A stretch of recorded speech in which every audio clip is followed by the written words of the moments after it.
దేవుడు ప్రతిరోజు మీకు కాల్ చేస్తున్నాడా? ప్రతిరోజు మీ హృదయాన్ని తడుతున్నాడా? ప్రతిరోజు మీరు హృదయం తెరుస్తున్నారా దేవుడి కొరకు? మీరు ఎత్తట్లేదు, కారణాలు చెప్తున్నారు, సాకులు చెప్తున్నారు. కానీ అయినా దేవుడు అంటున్న మాట ఏంటిది? నాకు నువ్వే కావాలి. నువ్వు ఎత్తే వరకు నేను నీ హృదయాన్ని తట్టుతూనే ఉంటాను.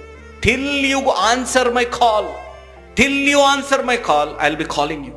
దేవుడు నిన్ను పిలుస్తున్నాడు. దేవుడు నిన్ను పిలుస్తున్నప్పుడు నువ్వు స్పందిస్తున్నావు. ఒక మనిషి ఇంకొక మనిషికి ఫోన్ చేసి ఎత్తకపోతేనే మనకు బీపీలు 200, 300 బీపీలు పెరిగిపోయి ఏం చేస్తున్నావు, అంత బిజీగా, నా ఫోన్ ఎత్తలేని, అంత బిజీ, అంత కాల్ వెయిటింగ్ అని తిట్టుకునే రోజుల్లో మనం ఉన్నప్పుడు, సృష్టికర్త అయిన దేవుడు మనల్ని ప్రతిరోజు ఉదయకాలంలో లేపి ఈరోజు నా కొరకు మీరు జీవించండి, ఈరోజు ఈ విధంగా ఉండండి అని చెప్పి దేవుడు చెప్పుతుంటే మనం దేవుడికి స్పందిస్తున్నాం. మనం ఆన్లైన్ ఉన్నాం. ఆన్లైన్ అంటే మనం బ్రతుకున్నాం. మనం బ్రతుకున్నా కూడా దేవుడికి స్పందించకపోతే దేవుడికి ఎంత ఆగ్రహం రావాలి.